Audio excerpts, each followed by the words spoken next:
안녕하세요. 오늘은 이순신 평전 9번째 이야기를 나눠보도록 하겠습니다.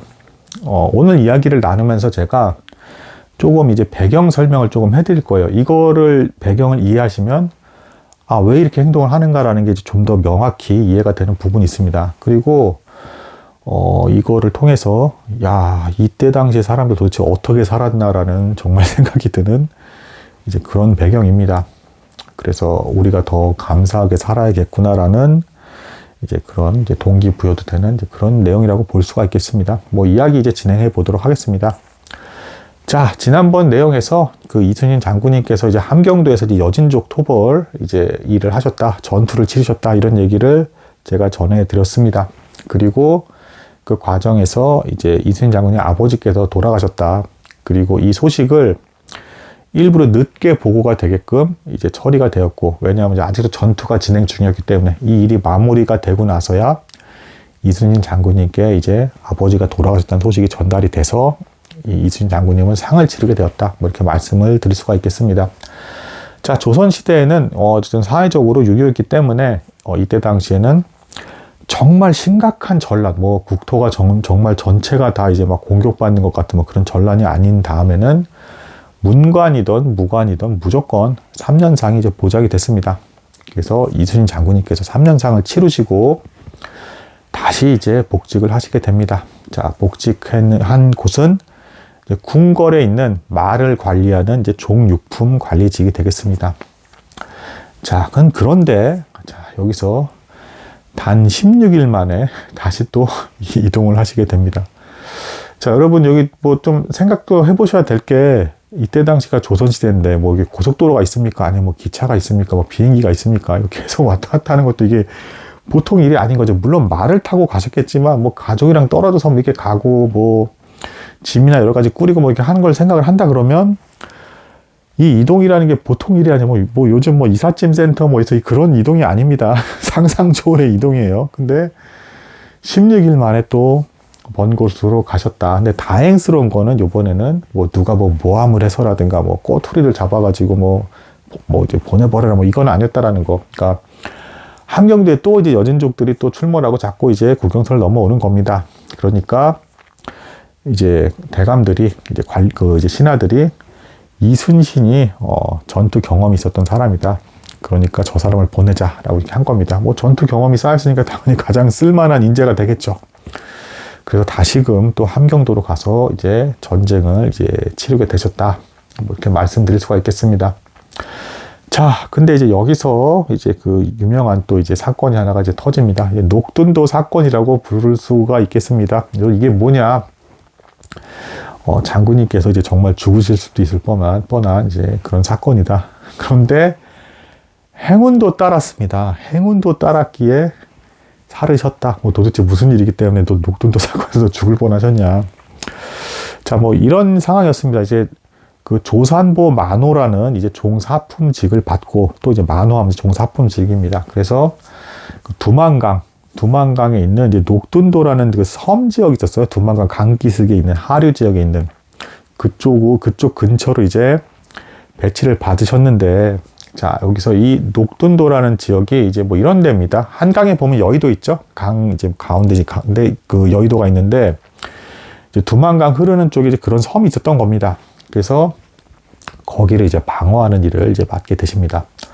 거기다 추가로 여기가 더 까다로웠던 건 뭐냐? 자, 이제 위에서 지시가 이미 이순신 장군이 오시기 전에 지시가 내려졌던 것인데, 둔전을 해라 라는 이제 지시가 내렸습니다. 둔전은 뭐냐면, 그 섬 지역에 농사를 지어서 그 이제 농산물 가지고 알아서 거기서 자급자족 해라. 그러니까 이제 보급품을 알아서 다 하라는 얘기입니다. 그 관리까지 하게 됐습니다. 근데 문제는 뭐냐? 이 녹둔도라는 지역이 본진이랑 너무 많이 떨어져 있던 곳이고, 그러면서 식량 생산을 하는 곳이다 보니까 여진족들이 이것을 노리겠죠. 약탈에 가서 이 식량을 빼앗아 가고 싶은 이제 그런 지역이었단 말입니다. 근데 수비하기는 너무 어려운 지역이에요. 본지가 너무 멀리 떨어져 있고 지형도 아주 굉장히 불편한 지역이어서 수비는 너무 어려운 그런 곳이었습니다. 그래서 이순신 장군님께서 이제 오시자마자 이제 병법에 너무 이제 밝으신 분이시니까 자신의 직속 상관인 이일에게 이제 병력을 더 보내달라. 여기는 병력이 더 있어야 수비가 가능한 곳이다. 절대 지금 상태로는 수비가 불가능하다라고 하면서 계속 보고서를 올렸습니다. 한두 차례도 아니고 계속 꾸준히. 근데 이 이일이란 사람이 이제 병력을 보내주지 않았던 것이죠. 또 이제 약간 별로 좋지 않은 사람이란 느낌이 좀 오죠. 이 사람에 대해서는 제가 조금 이따 좀 추가로 좀 설명을 드리겠습니다. 근데 사실은 정확히 보면 이일이란 사람도 자기도 병력을 보낼 만한 여력이 없었던 겁니다. 정확히는. 아무튼 내가 보내주지 않았어요. 그리고 아니나 다를까 이 여진족들이 정말로 이 녹둔도로 쳐들어왔습니다. 약탈하러 온 것이죠. 그것도 배 타고 와서 이제 말까지 끌고 와서 말 타고 다니면서 활 쏘면서 이제 약탈해 간 겁니다. 이 상황을 그래서 완전히 패전이 될 법한 이 상황을 그래도 이순신 장군님께서 적은 병력, 그러니까 이순신 장군님은 뭐 대략 적어도 한 수백 명 정도가 있었던 것 같아요, 군인이. 근데 이제 여진족은 1000단위 이상의 말 타고 이제 기병을 데리고 와서 이제 약탈해 간 겁니다. 근데 이거를 다시금 포로로 잡혀가는 사람들을 역으로 구출해내서 패전이 될 법한 거를 당연히 다행스럽게도 막아버린 이제 그런 전투였습니다. 뭐 승전이라 할 수는 없는데 포로로 잡혀가던 군인을 그 적은 수를 어떻게든 또 지략을 발휘해서 다시금 풀려나게 해서 구출해낸 그런 전투가 되겠습니다. 녹둔도 전투였습니다. 근데 이게 이제 이일이란 사람이 막상 이제 병력은 이제 지원해 주지 않으면서 어쨌든 자기 휘하 관할 소속에서 이제 문제가 발생을 하니까 이제 모든 이제 죄를 이제 이순신 장군에게 뒤집어 씌우는 겁니다. 그렇게 이제 보고서 이제 정부 이제 그 중앙에 이제 그렇게 올려버린 겁니다. 그러니까 그 이순신 장군님도 이제 굉장히 입장이 난처한 상태가 되는 것이고, 이 이일이란 사람은 더 명확한 증거를 얻기 위해서 이제 이순신 장군을 이제 직접 국문까지 하게 되는 이런 상황이 발생을 합니다. 자, 근데 이제 여기서 이 배경을 아셔야 돼요. 그러니까 뭐 전에도 이순신 장군님께서 뭐 모함을 받을 뻔 할 때 뭐 이렇게 다 자료 모아두고 뭐 딴 데는 어떻고 막 이렇게 자기를 방어하려는 걸 계속 하시잖아요. 이게 뭐 유치하게 나는 뭐 한 번도 지지 않은 장군이고 뭐 위대한 사람이고 내 탓은 하나도 없고 내 명예 업적을 위해서 기록을 남겨야 돼. 아무튼 이게 아니고요. 이때 당시 이걸 이해하셔야 됩니다. 그 중앙에 있던 문관, 이 대감들이 무관들을 어떻게 이제 다뤘냐면 항상 왕 앞에서 이렇게 얘기를 한 겁니다. 무관들이 반역할 생각은 조금도 꿈도 꾸지 못하게 엄청나게 엄격하게 돼야 됩니다. 그래서 조금이라도 뭔가 문제가 생겨서 패전했다 그러면 여지없이 목을 치셔야 됩니다. 이렇게 대감들이 무관들을 계속 눌러서 다루고 있던 시대였던 겁니다. 그러니까 이 이일이라는 사람도 뭐 죄를 뒤집어 씌우고 있죠, 지금. 이런 일들이 자꾸 발생하는 이유가 뭐냐? 조금만 잘못해서 패전이 되면 그냥 목이 날아갔다라는 겁니다. 과장이 아니라 실제로 그랬다는 겁니다. 실제로 이때 당시 때마침 또 여진족 토벌 때 엄청나게 공을 세운 장군이 있었는데, 이 사람이 이제 다른 지역에서 또 하다가 뭐 보급을 받지도 못하고 이제 도움을 잘 받지 못한 상황에서 패전한 거예요. 근데 이것조차도 가차없이 목이 날아갔습니다. 굉장히 공을 세웠던 장군조차도 한 번 그렇게 된 거 가지고 얼마나 무섭게 이제 다루고 있는 건지 알겠죠. 그러니까 이게 서로 막 내가 죄가 아니다 뭐 하고 하는 게 뭐 유치하게 뭐 서로 난 뭐 패배에 대한 기록이 없다, 뭐 난 승리만 해서 뭐 그 기록 남기고 뭐 스포츠 선수처럼 뭐 명예 무슨 뭐 이게 아니라 죽고 사는 문제인 거예요. 그리고 더 나아가서 이순신 장군님은 그 두 형이 또 되게 빨리 돌아가셨습니다. 그래서 조카들까지도 자신이 다 돌보고 있던 상황에서 이 상황에서 자기가 죽어버리면 이게 가정이 어떻게 되는 겁니까? 그러니까 어떻게든 살아야 되죠. 그래서 이 상황에 대해서도 이순신 장군님께서 다 그 보고서를 올렸던 거, 내가 계속 병력 증원 요청을 했다. 그 보고서에 대한 기록을 내가 다 보관하고 있다라는 걸 어제 얘기를 하면서 이 일 앞에서 이제 떳떳하게 이야기를 합니다. 그리고 저도 이 일에 앞서서 선거이라는 이제 그 이순신 장군님과 동문이 있습니다. 같이 있었습니다. 이 선거이가 국문 전에는 이제 술을 권합니다. 이제 국문을 당하기 전에 술을 마시는 게 좋겠네. 그러니까 아마 이 국문이 고문이 있었던 것 같아요. 그러니까 이제 술 마시고 고통을 좀 덜하라 뭐 이거죠. 근데 이순신 장군님께서 술은 마셔서 뭐하나, 사람의 뜻이라는 게 하늘에 달려 있다네 라고 이렇게 말을 합니다. 지금 배경을 이해하시니까 좀 이 말을 왜 하신지 알겠죠. 그러니까 뭐 조정에도 이게 장기가 다 올라가고 이걸 어떻게 보내에 따라서 여차하면 죽는 겁니다. 그러니까 이게 이렇게 열심히 일하고 죽기 살기 이렇게 싸웠음에도 불구하고, 그러니까 이게 얼마나 불안한 상황이겠습니까? 아무튼 이 이일한 사람이 계속 구문을 했는데 이순신 장군님께서 철저하게 보고서나 이런 거 다 보관해놓고 있으니까 꼬투리를 잡을 게 없어서 어쨌든 더 압박은 하지 못합니다. 그리고 여기서 행운이 이제 하나 이제 작용을 하게 됩니다. 뭐냐? 이 녹둔도를 이제 농지로 사용하자라고 건의를 했던 이 중앙의 대감이 있었는데 이 대감이 쭉 일이 어떻게 진행되는지 보고서를 받다 보니까 야, 여기가 좀 실제로 그렇게 그 농사 지으면서 이러고 있기가 거의 불가능한 지형이라는 걸 뒤늦게 알게 된 겁니다. 그래서 이 대감이 그 이순신 장군님의 그 녹둔도 그 사건이 벌어지기 전에 어쨌든 뭐 이순신 장군님 뭐 아는 사이도 아니었고 전에 그 왕께 알아서 이제 사죄의 그 보고서를 올린 겁니다. 제가 알아보니까 여기가 그렇게 뭐 녹둔도라는 지역을 이렇게 농지로 쓰고 뭐 해서 할 만한 곳이 아니었습니다. 제가 잘못 알고 잘못 일을 진행한 것 같습니다라고 해서 이 대감이 미리 이미 선조에게 사죄의 글을 이제 올린 겁니다. 제가 잘못했습니다 하면서 이 일이 있는 다음에 이제 이순신 장군님에 관한 이 사건이 이제 딱 보고가 된 거예요. 그러니까 이제 선조도 원래 여기는 누가 지켜도 이건 방어가 거의 불가능한 지역이었고 근데 그나마 그래도 이순신이었으니까 포로 다시 구출하고 뭐 해서 패전은 면한 거구나라는 것을 인정을 해서 그나마 백의 종군으로 이제 끝나게 됩니다.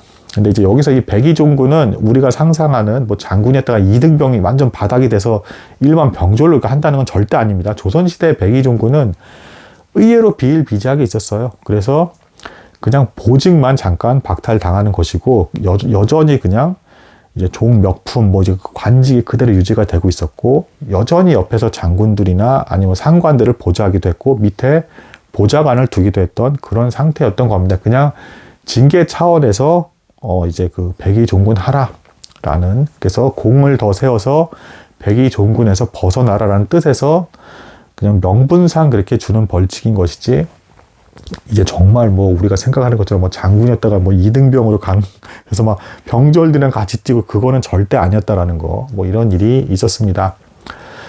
그러니까 운이 따랐던 거죠. 대감이 먼저 이실직고해서 사죄의 글을 올렸던 다음에 이제 이순신 장군의 그 사건이 보고가 된 거라서 아주 이제 원만하게 넘어갈 수가 있었다. 그리고 이제 여기서 이제 선조가 이순신에 대해서 주목했다라는 좀 기록도 또 있어요. 자, 이런 일이 있다가 어쨌든 이 백의 종군을 벗어나는 또 공을 세우게 됩니다. 그 신립 장군이 이때 당시에 굉장히 이제 원톱으로 유명했고, 그리고 이순신 장군님을 모함을 했던 이일이라는 사람도 사실은 이 북방에서 여진족과의 싸움에서는 대단히 유능했던 사람이에요. 이게 뭐 지금 봐서는 간신배 같은데, 그리고 이순신 장군님까지 같이 이제 대규모 여진족 토벌에 이제 작전에 투입이 되면서 이제 공을 세우게 되고 승리를 한 뒤에 이제 고향으로 돌아오게 됩니다. 이때 나이가 이순신 장군님이 이제 44세, 그러니까 32세 때 묵과에 급제해서 12년이 지난 세월이었습니다. 잠시 고향에 돌아와서 휴식을 취하게 되는 이제 그런 이제 기간을 갖게 됩니다. 그 조산보 만호라는 그 직위에 대한 그 기간을 다 마쳤기 때문에 돌아온 것이었습니다.